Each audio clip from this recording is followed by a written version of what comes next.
Oi, boa noite a todos. Esse vídeo vai ser mais uma vez lendo. Eu vou tentar sussurrar bem baixinho. Vamos ler novamente o livro Mitos e Sagas Nórdicos. E vamos ver os deuses nórdicos. Mais uma vez eu peço perdão se eu ler algum nome errado. Eu não falo norueguês, nem nenhuma língua dos países nórdicos. Então vamos começar.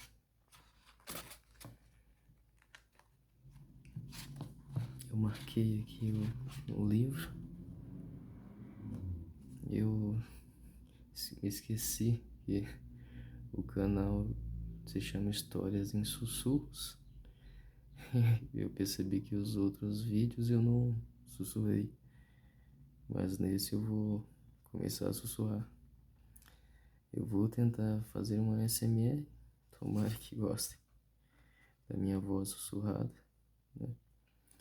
Então, os deuses nórdicos.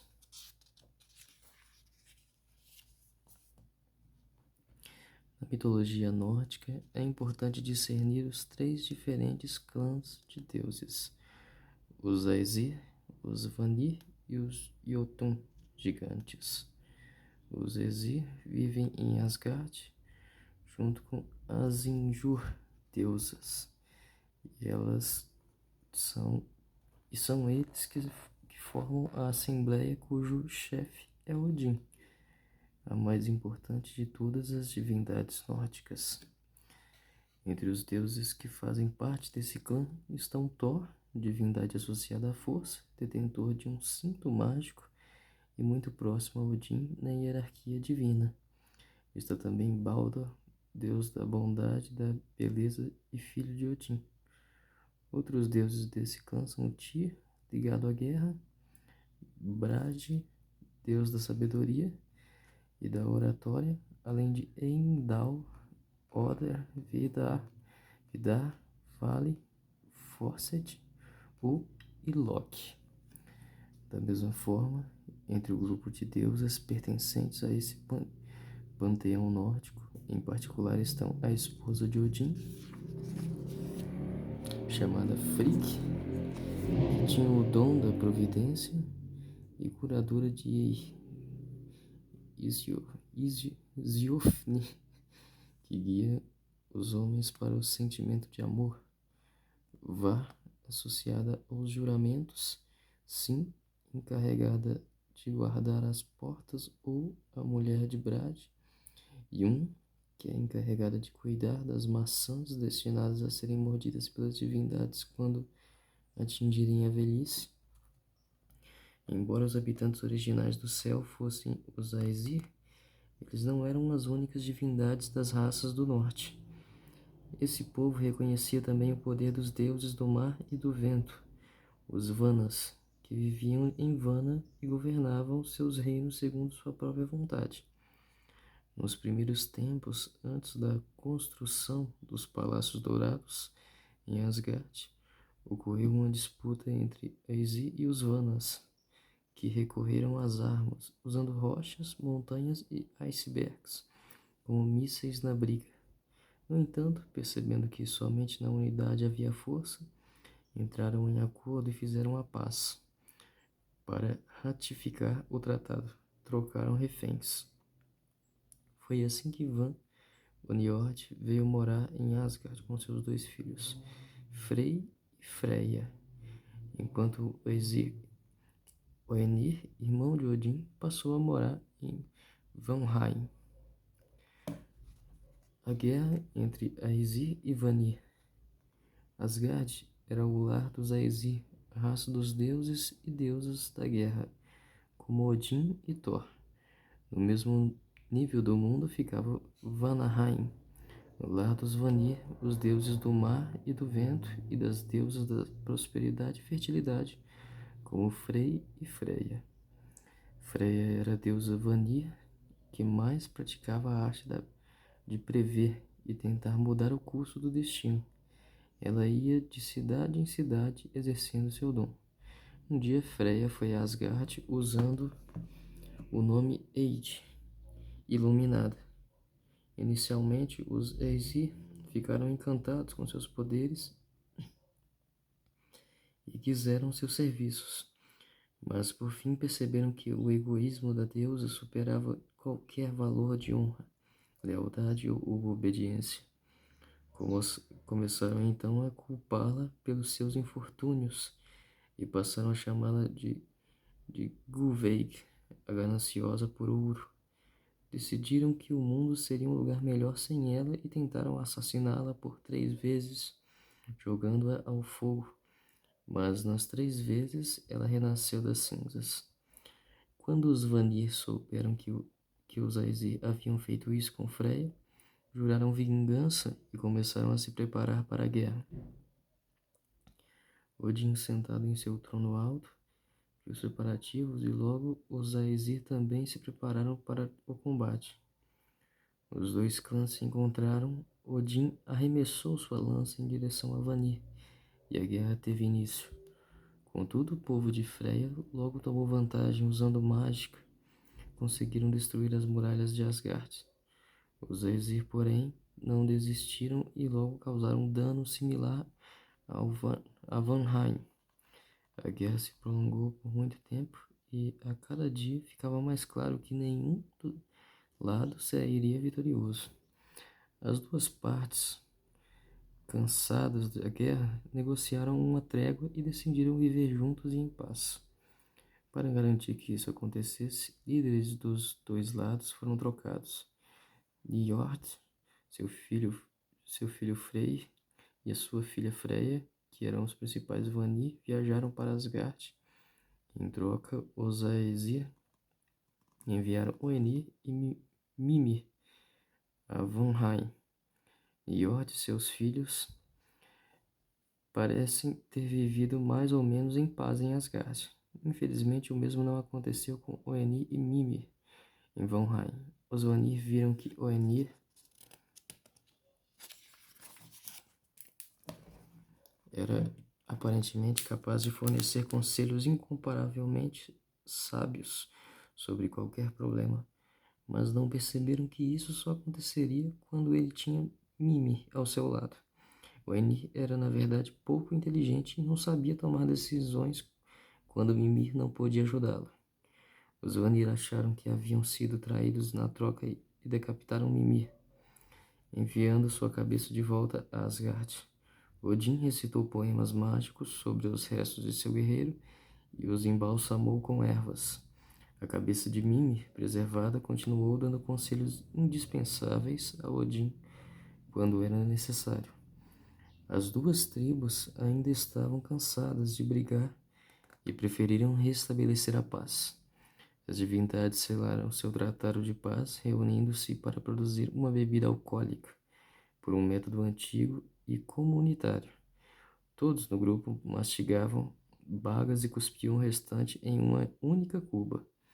O líquido era então fermentado. Naquela ocasião, entretanto, o líquido formou o deus Kvasir, suco de baga fermentado. O nome está certamente relacionado ao kvass russo, bebida similar a uma cerveja. Eu vou ler mais essa sobre o hidromel da poesia. Ao fim da guerra entre Aesir e Vanir, os deuses selaram sua trégua, cuspindo em uma grande tigela. De seu cuspe formou-se Kvasir, o humano mais sábio e bondoso que já existiu. Ninguém conseguia apresentar a ele uma pergunta a qual não tivesse uma resposta satisfatória. Os anões Fialar e Galar, ouvindo falar da grande sabedoria de Kvasir, cobiçaram-na. Um dia encontraram Kvasir dormindo, mataram-no e derramaram seu sangue em 2 cubas e um pote, chamados Boden, Son e Odhroerir, e depois misturaram o sangue com o mel, criando assim um hidromel tão inspirador que fazia com que qualquer um que bebesse se tornasse um poeta ou erudito. Os anões disseram aos deuses que Kvasir havia sufocado a inteligência. O assassino trouxe aos duendes a sede pelo sangue. Logo após matarem Kvasir, encontraram o gigante Gilling deitado em uma margem íngreme. Jogaram-no ao mar e o afogaram por pura diversão. O choro da viúva de Gilling também os irritou e decidiram matá-la também. O filho do casal, Sutung, ao saber dos assassinatos, perseguiu os duendes e, enquanto a maré estava baixa, levou-os a um rochedo onde seriam cobertos em breve pelas ondas. Os duendes imploraram a Sutung por suas vidas, e o gigante concordou em não os matar, com a condição de que entregassem a ele o hidromel que haviam feito com o sangue de Kvasir. Sutung pegou então o precioso líquido e o confiou à sua filha, Gunlod, para que ela o protegesse dia e noite e não deixasse que nem os deuses nem os mortais provassem dele. Para melhor cumprir sua tarefa, Gunlod carregou os 3 potes para a montanha de Hnitbjörg, onde criou uma câmara nas profundezas e lá guardou o hidromel. Os rumores sobre o que havia acontecido com Kvasir e sobre o hidromel chegaram ao Aesir. Odin decidiu que voltaria a Jotunheim para recuperar aquele tesouro e se disfarçou de um homem chamado Bolverk, trabalhador da dor.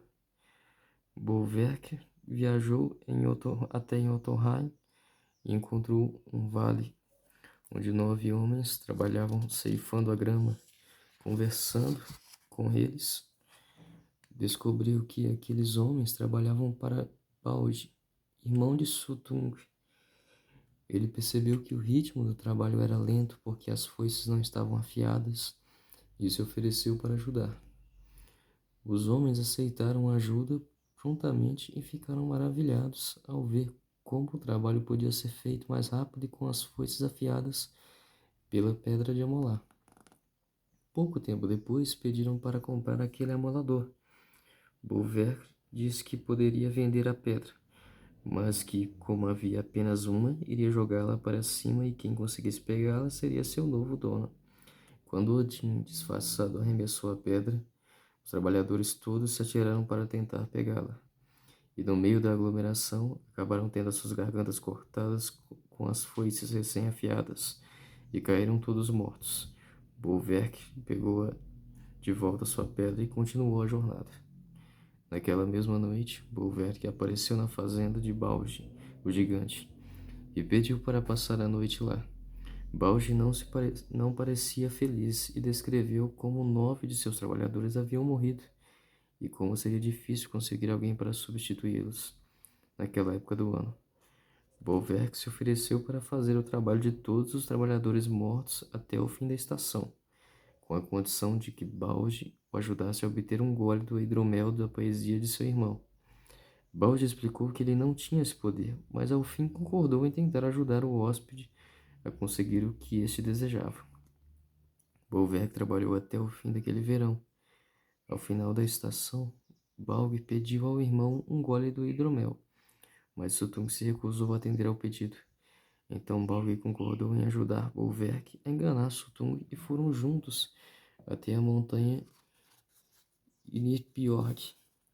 Bolverk conjurou uma broca e pediu que o irmão do gigante fizesse um buraco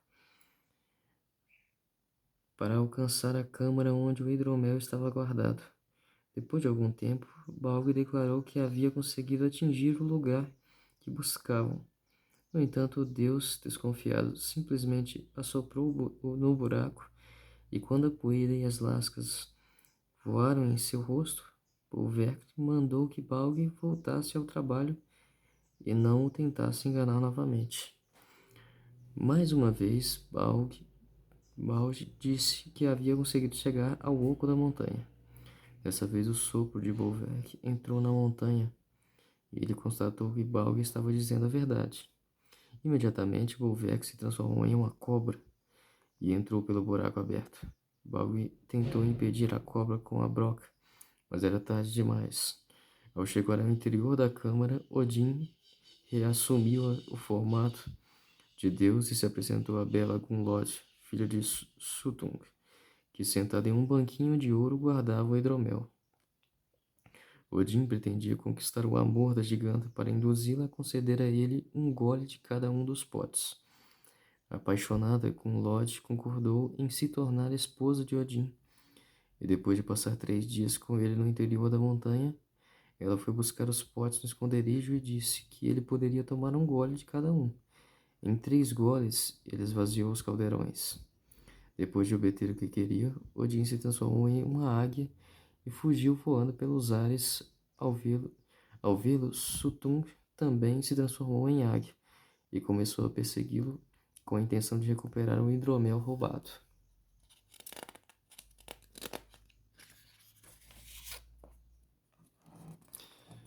Eles voaram por Jotunheim em direção a Asgard. Vendo que Odin apenas com dificuldade poderia escapar, os deuses reuniram apressadamente todos os materiais combustíveis que puderam encontrar. Quando Odin voou sobre as muralhas de sua habitação, os deuses atearam fogo ao combustível, de modo que as chamas subiram aos céus e chamuscaram as asas de Sutung, que caiu no meio do fogo, onde foi queimado até a morte. Odin voou para onde os deuses haviam preparado vasos para guardar o hidromel roubado e expeliu o gole com tanta pressa e sem fôlego que algumas gotas caíram e se espalharam pela terra. Lá, elas serviram de inspiração para rimadores e poetas medíocres. Os deuses reservaram a porção principal para seu próprio consumo e apenas ocasionalmente serviam uma amostra a alguns mortais favorecidos, que imediatamente depois ganhariam reconhecimento mundial por suas canções inspiradas. E essa é a história. Existem mais outras, né? Vamos ver até onde que vai. Pesca de Doras, ondas.